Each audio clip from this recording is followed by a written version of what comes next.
The morning sun filtered through the windows of Ruby's diner, and Sarah Patterson sat in her usual corner booth, gently rubbing her swollen belly and thinking about the little one who would arrive in just 2 months. She had been coming to this diner for years long before she met Thomas, her husband, and long before their lives changed in ways she never could have imagined. And today, she just wanted a quiet breakfast and a moment of peace before heading to her doctor's appointment. The new waiter, a young man named Derek, approached her table with a pot of coffee and barely glanced at her before pouring. And Sarah noticed the tension in his shoulders, the way his jaw was set tight, and she recognized that look because she had seen it before in people carrying their own private storms. She ordered the pancakes with extra syrup just like always, and Derek nodded curtly and walked away without a word. And Sarah went back to her magazine, flipping through recipes she wanted to try once the baby came.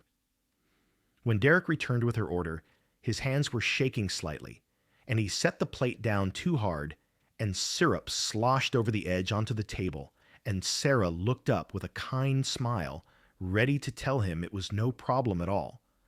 But before she could speak, Derek's frustration boiled over.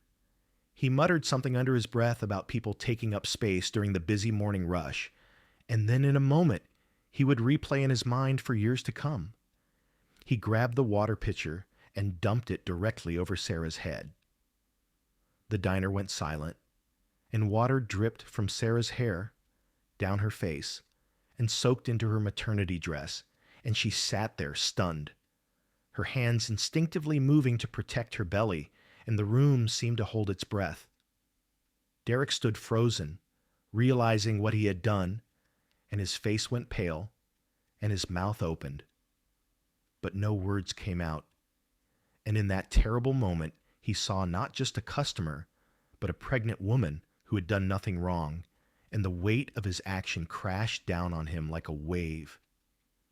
Sarah's eyes filled with tears, not from anger, but from the shock, and the cold water, and the sudden cruelty of it all, and she slowly stood up, water pooling at her feet, and reached for her purse with trembling hands. That was when the door chimed, and Thomas walked in. He was a big man with a weathered face and gray streaking through his beard, and he wore his leather vest with pride. The patches telling stories of roads traveled, and brothers who had his back, and when he saw Sarah standing there soaked and crying, his expression shifted from confusion to something much darker. The group of men who entered behind him, 6 in total, all wearing the same colors, stopped in their tracks, and the air in the diner changed, and Derek felt his heart hammering in his chest as he realized he had made a terrible mistake.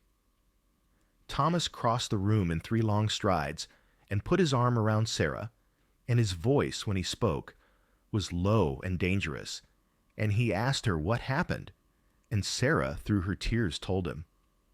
And the other bikers moved closer, forming a half circle, and Derek wanted to disappear.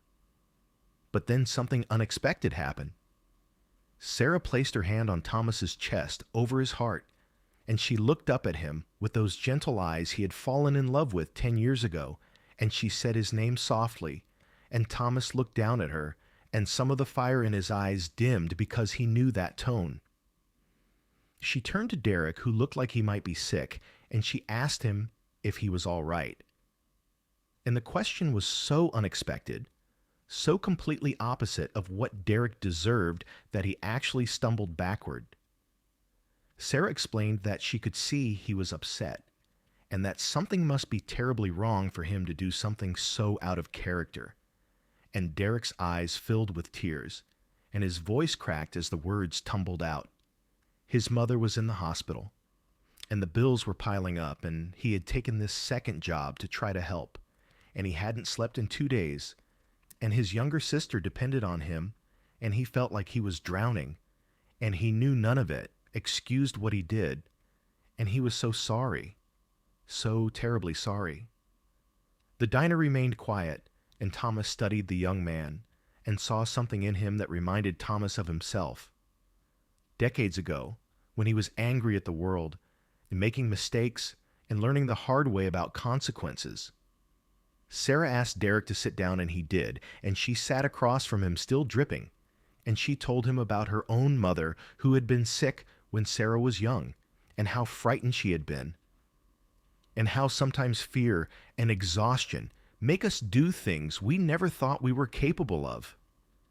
Thomas pulled up a chair, and the other bikers relaxed their stances, and one of them, a man named Frank, went to get towels from behind the counter and brought them to Sarah, and she thanked him and dried her face and hair. Derek apologized again and again, and Sarah stopped him gently and told him that everyone deserves grace and second chances and